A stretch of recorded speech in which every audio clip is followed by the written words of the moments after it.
Ocoee is a suburb on the west side of Orlando, Florida. It's a small town, but close to many popular areas of Orlando. Have you ever lived in Ocoee? Let us know in the comments what it was like to live there. In this video, we'll talk about what you can do in Ocoee, places to eat, the housing market, schools, and more. Toward the end of the video, we'll talk about the cons of living in Ocoee. It's 20 minutes to downtown Orlando, a little over 20 minutes to Disney if you use toll roads, over an hour to the closest beach, and 30 minutes to the Orlando International Airport. Let's talk about things to do in Ocoee. For outdoor activities, there's Tom West Blueberries. It's a you-pick blueberry farm. They also sell their own blueberry jams, honey, and more. Bilbreeze Park and Prairie Lake Park are two popular parks in Ocoee. Forest Lake Golf Club has an Apopka address, but some of the course is also in Ocoee. Their rates are pretty reasonable and it's a nice course. The West Orange Trail goes through Ocoee. The trail is 22 miles. It goes through conservation areas, winter gardens downtown, and more. When I lived in Ocoee, I liked going on the trail because it's an easy way to get around the city without having to go on major roads. For inside activities, there's Game Time. It's an arcade with a restaurant and bar. It's similar to Dave & Buster's. The West Orange Cinema is a great place to see a movie. Admission isn't too expensive compared to bigger theaters. They have traditional theater food and other options like sandwiches and a cheese and fruit platter. For places to eat in Ocoee, there's the Ocoee Taco Company. It has tacos, of course, and other Mexican fare. Ellie Lou's Brews and Barbecue has traditional barbecue and some really good barbecue sauces. Takumi Sushi and Ramen has hibachi, sushi, and other Japanese staples. In Ocoee, they have different holiday events throughout the year. One of the most popular is a haunted house during Halloween. There's a family recreation day, Founders Day celebration, and more. If you're enjoying the video so far, do me a favor and like and comment. It really helps out the channel, and consider subscribing if you haven't already. Let's talk about housing in Ocoee. We'll go into the MLS, or Multiple Listing Service, which is a housing database for realtors. This will show you what the real estate market looks like in Ocoee. These are homes that recently sold. Hit pause so you can see how much homes sold for, what their square footage was, taxes, and other stats. This 3-bedroom, 2.5 bath, 1,400 square foot townhome was built in 2006. It sold for $250,000.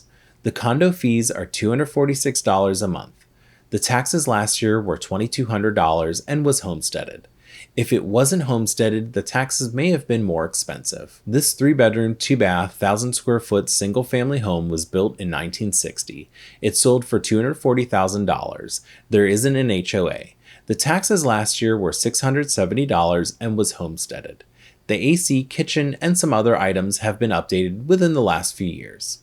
This 3-bedroom, 2-bath, 1,400 square foot home was built in 2021. It sold for $295,000. There isn't an HOA fee. The taxes last year were $588 and wasn't homesteaded. But that was when the property was assessed with just land. The taxes will probably be more expensive when it's reassessed with a home on the land. This 4-bedroom, 3-bath, 2,800 square foot home was built in 1993. It sold for $485,000. The HOA fee is $780 a year.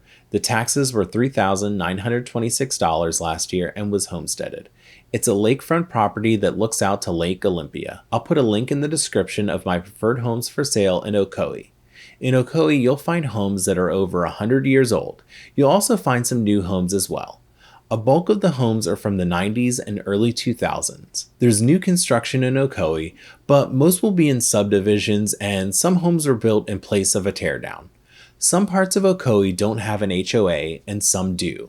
Usually homes that were built from the 70s and on will have an HOA fee. There are mainly single-family homes in Ocoee, but you will find some townhomes, condos, and mobile homes here and there. Ocoee is in the Orange County Public School District.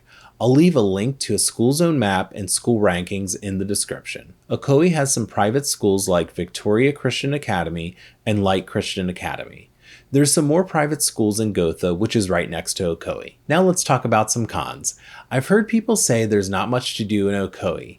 It's a pretty small town, which can be its appeal, but if you're looking for a lot of activities to do or a fun place to walk around, you may find yourself in Winter Garden. Ocoee is an older city, and you can tell that with its infrastructure. Some of the roads are one lane each way, and traffic can get backed up. I would consider Ocoee in a transitional phase. In the early 90s, there were lots of developments that sprung up in Ocoee, from neighborhoods to the West Oaks Mall and other shopping centers. About 10 years later, Winter Garden started to really develop, including a really big shopping center. Some major retailers like Target moved their locations to Winter Garden. Redevelopment can bring construction, traffic, and other issues, so I could see that being a con to living in Ocoee until things develop more. The variety of jobs available can be a little limiting in Ocoee. There are lots of toll roads in Ocoee, which can be convenient to get from one side of town to the other, but it can get expensive. Overall, Ocoee could be a great place for you to live. It has a small town feel, but it's close enough to the theme parks and other popular areas of Orlando. Another place to consider is Apopka. Check out that video here and this playlist about other areas of Orlando. Reach out if you have any questions. Thanks for watching.